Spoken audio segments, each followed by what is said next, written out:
What's up, nerds and nerdettes and wee little nerdlings all? It's your buddy Big Johnny G for Two Gun Pixie presents Legendary Gaming Midday Monologue Monday, my friends. How's it going? So, I did an episode, a couple, actually, right? Is this 2 or 3? 3. I did a couple of episodes already where,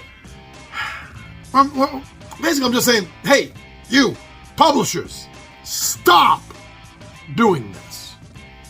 Or there's something that annoys me, irks me, that publishers do. And when I say do, I don't mean have done once. I mean, I've encountered several times, and in some cases of these videos, maybe I'm worried that it's going to become a trend. I don't like that.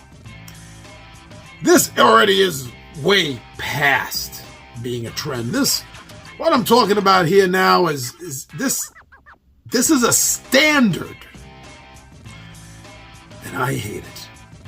Now, as you saw from the thumbnail, it's no big deal. I'm dragging this out for no reason here, am I?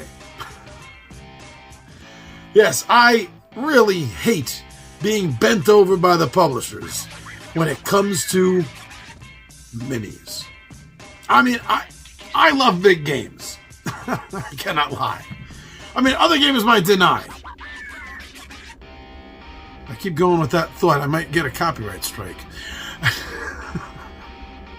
But no, seriously, I do. I love big games. As much as I love the small, fast filler games, one of the things that really draws my attention, and I'm sure anybody who appreciates the big board games, and that's the pull of the minis.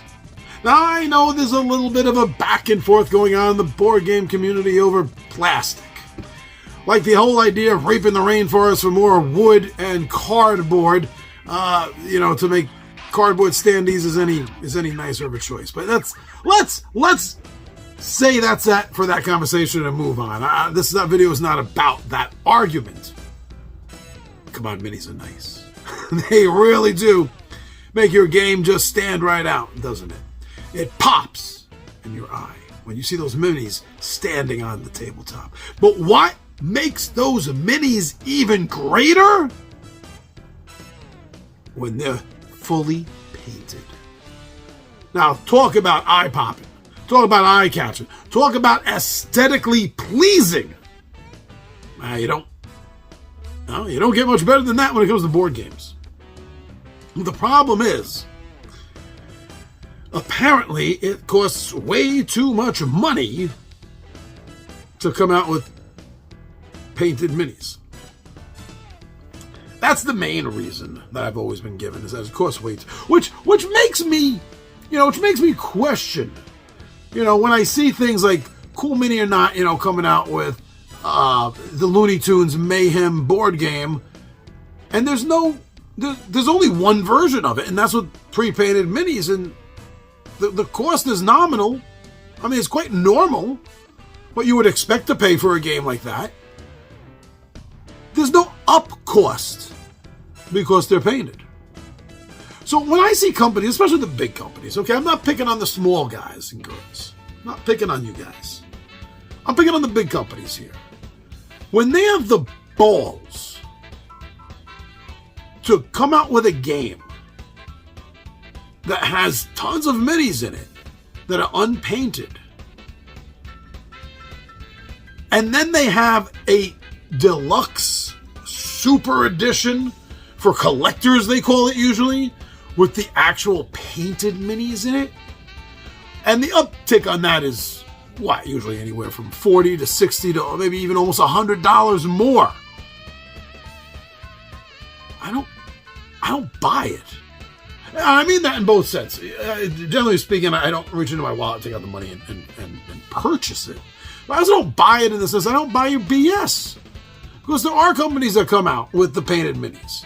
Look at what Wizards of the Coast did from 2000 on. I guess they're still doing it. They are still doing it with their painted Dungeons and Dragons miniatures.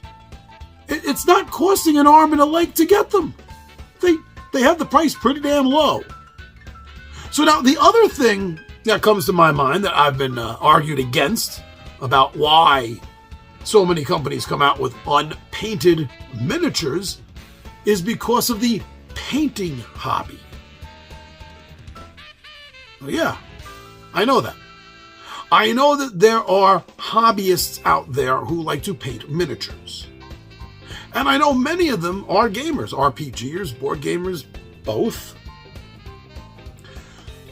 But the percentage of gamers that are painters versus the percentage of gamers that are not, I mean, it's not a contest.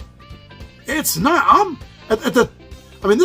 This isn't going to drop for like, okay, by the time this video drops, I'm 56 years old. I'm 55 right now. And a half, almost. No, seriously, I'm 55 years old. I've been RPGing, okay, since I was 8. During this entire, and I mean regularly, this is my passion. This has been my passion, my one hobby, my entire life, from 8 on.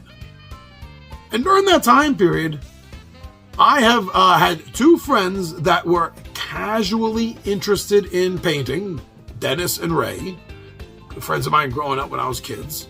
Me and Dennis tried painting a few of the old Raoul Partha. Was it Grenada? No, it was Raoul Partha, I think. It was some of the old Raoul Partha D&D minis. He did a better job than me. It was absolutely horrible, though. But that was it. That's as far as it went. We tried painted the 6 to 8 pewter figures that were in that one box, of monsters. I remember the unicorn. I remember was it okra jelly, or black pudding. Yeah. Pegasus.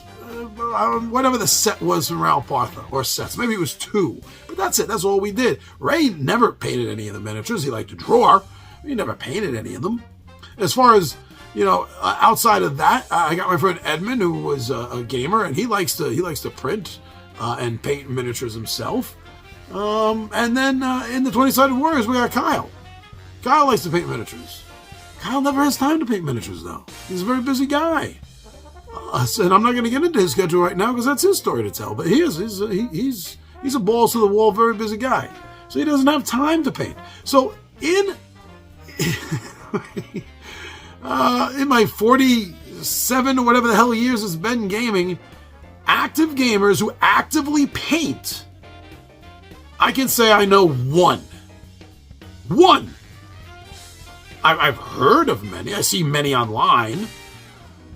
But you look at that, and still the percentage of gamers who actively, not who occasionally, who actively, regularly paint miniatures is ridiculously low compared to all of us that don't have the talent. Maybe you don't have the time. Maybe you do have the talent. Maybe you enjoy doing it, but you just don't have the time.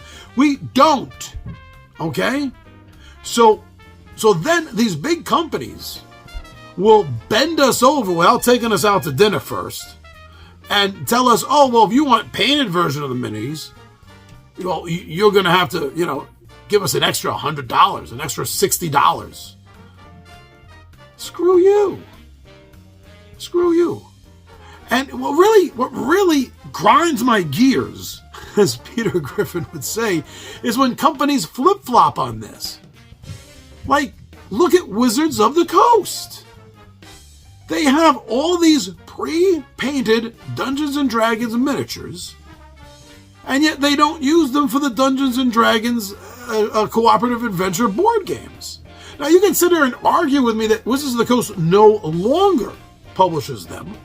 Was it Gale Force 9? That does it again. Is it Gale Force 9 who does it right now? I think maybe. But that's not the point. The point is the first, 2 or 3 games that they came out with was Wizards of the Coast Publishing. And they used the same damn molds, the same models, the same miniatures for their Dungeons & Dragons game that are all painted, full color. And yet they didn't give us any painted miniatures at all for their own cooperative adventure board game series. That's the worst example of all. They've already proven that it's not going to cost them an arm and a leg to give you painted miniatures. for your Dungeons and Dragons role-playing game, but as soon as they come out with the board game, that's it. They screw us over. And then they come out with the Against the Giants. It's not part of the adventure series. It looks like it is, but it's not. And so they come out with two versions, the unpainted and then the deluxe version, where again, they're just bending us over without taking us out to dinner again. And this is acceptable. No, it is. It's acceptable. The reason I say that is because we all keep allowing them to do it. It's the same exact mentality as, when you see crappy movies and you wonder why, they keep allowing, there's one director or whoever, whatever your dislike of the movie is, to keep making movies. It's because people keep paying at the box office to see it. Usually because it's eye candy. People like eye candy over substance in stories when it comes to movies these days. But it's the same mentality here. It really is. It boils down to the same thing, the same reasoning, the same thought pattern. If you want them to stop doing it, then tell them, screw you. We're not going to do this. We're not going to pay you extra for the painted minis. Then they're going to stop coming out with them. They probably still won't give us painted. But I don't understand why. I don't. If you could do it for one, you could do it for the other. And if you're just trying to appease individuals who like to paint, I don't know what to tell you. Maybe come out with a separate box they can buy of unpainted stuff, since they are the few and far between in this conversation. As I said, in an entire lifetime, though a couple that are interested, only one active gamer who paints. The numbers don't lie.